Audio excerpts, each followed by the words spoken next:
আমাদের সমাজে যুগে যুগে নবীদেরকে নিয়ে ভ্রান্ততা, নবীদেরকে নিয়ে গুমরাই ছড়িয়েছে একদল পথভ্রষ্ট লোক।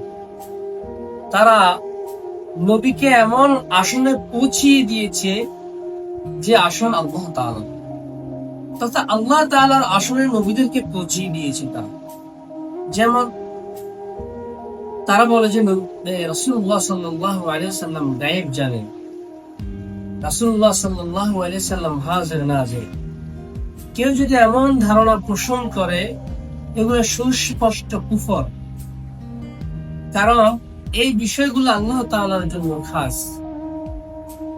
সুতরাং আমরা নবীদেরকে, রাসূলগণকে আল্লাহ তাআলা যে বর্ডার দিয়েছে, আল্লাহ তাআলা যতটুকু পরিমাণ দিনাদের ব্যাপারে কোরআন এবং হাদিসে বলেছেন, আল্লাহ তাআলা কোরআন কারীমের মধ্যে তাদের ব্যাপারে যতটুকু বলেছেন এবং রাসূলুল্লাহ সাল্লাল্লাহু আলাইহি সাল্লাম তাদের ব্যাপারে হাদিসে যতটুকু এসেছে, আমরা ততটুকু পর্যন্ত থাকব, না এর নিচে নামবো, না এর উপরে উঠবো।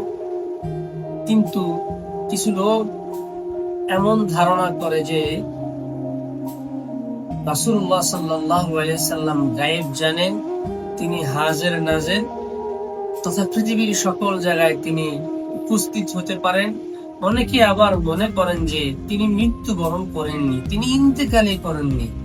নাউযুবিল্লাহ, এগুলো হলো সুস্পষ্ট কুফর। রাসূলুল্লাহ সাল্লাল্লাহু আলাইহি সাল্লাম বলেন, বুখারী শরীফের মধ্যে এসেছে, হাদিস নাম্বার হলো 3445, যে লা তুতরুনি, তোমরা আমাকে নিয়ে বাড়াবাড়ি করো না, কামা আতরাতিন নাসারা ইবনে মারইয়াম, যেভাবে ঈসা ইবনে মারইয়াম, খ্রিস্টানরা ঈসা ইবনে মারইয়ামকে নিয়ে বাড়াবাড়ি করেছে। কি বাড়াবাড়ি করেছে? অর্থাৎ তারা ঈসা আলাইহিস সালাতু ওয়াস সালামকে আল্লাহ তাআলা পুত্র বানিয়ে দিয়েছে। নাউযুবিল্লাহ মিন যালিক। রাসূলুল্লাহ সাল্লাল্লাহু আলাইহি সাল্লাম বলেন, ফা ইন্নামা আনা আবদুহু, যে আমি তো আল্লাহ তাআলার বান্দা, তাই ফাকুলু আব্দুল্লাহি ওয়া রাসূলুহু, তোমরা আমাকে বলবা, কি বলবা? আল্লাহর বান্দা ও তার রাসূল।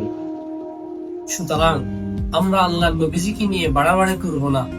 আল্লাহ তাআলা তিনাকে যতটুকু শান, যতটুকু মর্যাদা, তিনি সাইয়্যিদুল মুরসালিন, খাতামুন নবিয়্যিন, আল্লাহ তাআলা তিনাকে যতটুকু পর্যন্ত স্থান দিয়েছেন, আমরা অতটুকু পর্যন্ত আমরা বলবো। কিন্তু এমন বলবো না তিনি মৃত্যুবরণ করেননি, তিনি গায়েব জানেন। এ সকল ভ্রান্ত স্পষ্ট কুফর থেকে আল্লাহ তাআলা আমাদেরকে হেফাজত করুন। সুবহানাল্লাহি ওয়া বিহামদিহি।